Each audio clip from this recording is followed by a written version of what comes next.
ഇന്ന് ഞാനിവിടെ ഉണ്ടാക്കി കാണിക്കുന്നത് ഇളനീര് കൊണ്ടുള്ള പായസമാണ്. ഇതിപ്പോ കല്യാണങ്ങൾക്കും മറ്റു ഫംഗ്ഷനുകൾക്കുമൊക്കെ താരമായിക്കൊണ്ടിരിക്കുന്ന ഒരു പായസം റെസിപ്പിയാണ്. നമ്മൾ അടപ്രഥമൻ ഉണ്ടാക്കുന്നതിനെക്കാട്ടിലും പെട്ടെന്ന് ഉണ്ടാക്കിയെടുക്കാനും വളരെ ടേസ്റ്റോട് കൂടി കഴിക്കാനും പറ്റുന്ന ഈ പായസം എങ്ങനെയാണ് ഉണ്ടാക്കുന്നതെന്ന് നോക്കാം. യമ്മി അടുക്കളയിലേക്ക് സ്വാഗതം.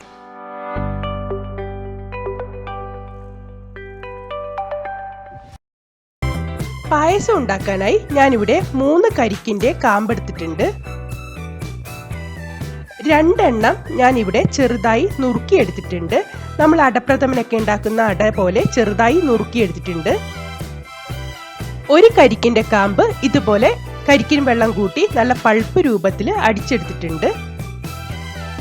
അതേപോലെ തന്നെ അരമുറി തേങ്ങയുടെ നല്ല കട്ടിപ്പാല് ഇവിടെ എടുത്തു വെച്ചിട്ടുണ്ട്. ഇത് ഏകദേശം ഒരു 1/2 കപ്പ് ഉണ്ടാവും. ഇനി നമ്മൾക്ക് പായസം ഉണ്ടാക്കാൻ തുടങ്ങാം. അതിനുവേണ്ടി ചൂട് കട്ടിയുള്ള ഒരു പാത്രത്തിലേക്ക് 1 ലിറ്റർ പാൽ ഒഴിച്ചു കൊടുക്കാം. ഇനി ഈ പാല് നന്നായി ഒന്ന് തിളപ്പിച്ചെടുക്കണം. ഇപ്പോ പാലൊക്കെ നന്നായി തിളച്ചു വന്നിട്ടുണ്ട്.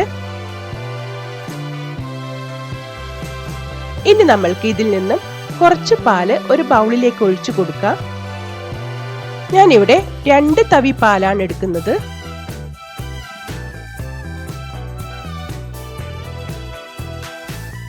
ഇനി ഈ ചൂട് പാലിലേക്ക് 1.5 ടേബിൾ സ്പൂൺ അരിപ്പൊടി ചേർത്ത് കൊടുക്കാം. വറുത്തതോ വറുക്കാത്തതോ ഏതായാലും കുഴപ്പമൊന്നുമില്ല. ഇനി ഇത് നന്നായി ഒന്ന് കട്ട കെട്ടാതെ മിക്സ് ചെയ്തെടുക്കണം.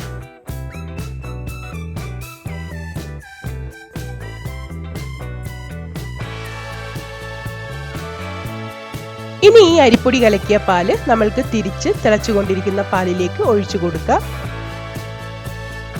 പായസത്തിന് നല്ലൊരു കൊഴുപ്പും കട്ടിയും ഒക്കെ കിട്ടാനാണ് ഇതുപോലെ അരിപ്പൊടി കലക്കി ഒഴിച്ചത്.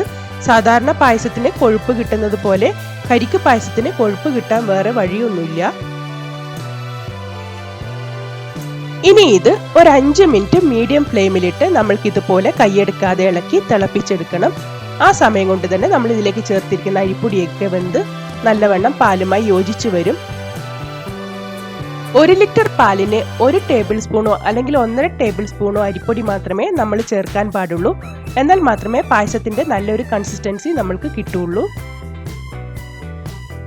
5 മിനിറ്റ് നന്നായി ഒന്ന് തിളപ്പിച്ചെടുത്തതിന് ശേഷം നമ്മൾക്കിതിലേക്ക് മധുരത്തിന് ആവശ്യമായിട്ടുള്ള മിൽക്ക് മെയ്ഡ് ചേർത്ത് കൊടുക്കാം. ഞാനിവിടെ 200 ഗ്രാമിന്റെ ഒരു സാഷയാണ് ഉപയോഗിക്കുന്നത്.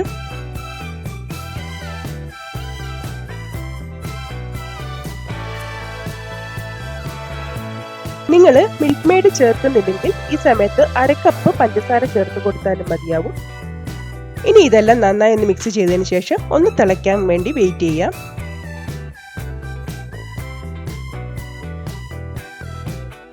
മിൽക്ക് മെയ്ഡ് ചേർത്തതിന് ശേഷം പാല് നന്നായി തിളച്ചു വന്നിട്ടുണ്ട്.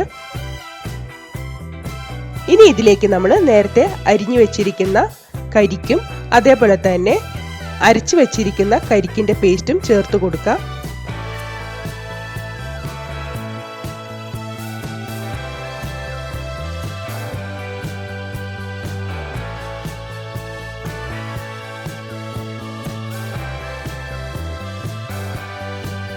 ഇനി ഇത് നന്നായി ഒന്ന് ഇളക്കി യോജിപ്പിച്ചതിന് ശേഷം നല്ലൊരു തിള വരുന്നത് വരെ നല്ലവണ്ണം കൈയെടുക്കാതെ ഇളക്കിക്കൊണ്ടിരിക്കണം.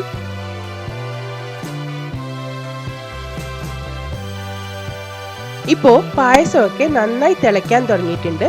ഇനി പായസത്തിന്റെ മധുരം നോക്കിയിട്ട് പോരായെങ്കിൽ ഇപ്പൊ ഈ സമയത്ത് നമ്മൾക്ക് ചേർത്ത് കൊടുക്കാവുന്നതാണ്. ഞാനിവിടെ 2 ടേബിൾ സ്പൂൺ പഞ്ചസാര കൂടെ ഇതിലേക്ക് ചേർത്ത് കൊടുക്കുന്നുണ്ട്. ഇനി ഇതെല്ലാം കൂടി മിക്സ് ചെയ്ത് ഒരു 2 മിനിറ്റ് നമ്മൾക്ക് നന്നായി ഒന്ന് തിളപ്പിച്ചെടുക്കണം. ഇപ്പോ കരിക്ക് പായസമൊക്കെ നല്ലവണ്ണം കുറുകി നല്ല പാകത്തിനായിട്ടുണ്ട്. ഇനി ഇതിലേക്ക് ഫ്ലേവറിന് വേണ്ടി കുറച്ച് ഏലക്കാപ്പൊടി ചേർത്ത് കൊടുക്കാം. സാധാരണ പായസത്തിൽ ഇടുന്നത് പോലെ ഒരുപാട് ചേർത്ത് കൊടുക്കരുത്. ഒരു നുള്ളു ചേർത്ത് കൊടുത്താൽ മതിയാവും. നമ്മൾക്ക് ഈ പായസത്തിന് കരിക്കിന്റെ ഫ്ലേവറാണ് മുന്നിട്ട് നിൽക്കേണ്ടത്. ഇനി ഇതെല്ലാം കൂടി നന്നായി ഒന്ന് മിക്സ് ചെയ്യാം. ഈ പായസം ചൂടോടെ കഴിക്കുന്നതിനേക്കാളും നല്ലത് കുറച്ച് തണുത്തിട്ട് കഴിക്കുന്നതാണ്. അന്നേരമാണ് അതിന്റെ ഒരു ടേസ്റ്റ് മുന്നിട്ട് നിൽക്കുക. ഇപ്പോ കരിക്ക് പായസമൊക്കെ നല്ലവണ്ണം വെന്ത് നല്ല പാകമായിട്ടുണ്ട്. ഇനി നമ്മൾക്ക് ഫ്ലെയിം ഓഫ് ചെയ്യാം. അതിനുശേഷം നമ്മൾ എടുത്തു വെച്ചിരിക്കുന്ന കട്ടി തേങ്ങാപ്പാൽ ഇതിലേക്ക് ചേർത്ത് കൊടുക്കാം. ഫ്ലെയിം ഓഫ് ചെയ്തതിന് ശേഷം മാത്രമേ നമ്മൾ ഇതിലേക്ക് തേങ്ങാപ്പാൽ ചേർത്ത് കൊടുക്കാവുള്ളൂ.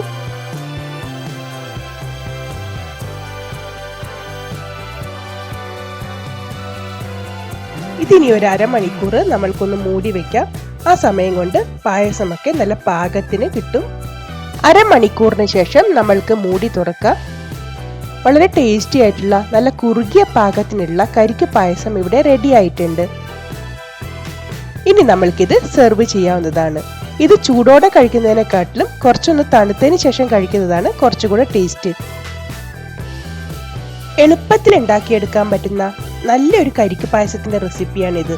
നിങ്ങൾ എല്ലാവരും ഇതുപോലെ ഒന്ന് ട്രൈ ചെയ്ത് നോക്കൂ. കരിക്ക് ഇഷ്ടപ്പെടുന്ന എല്ലാവർക്കും ഈ പായസവും ഇഷ്ടമാവും.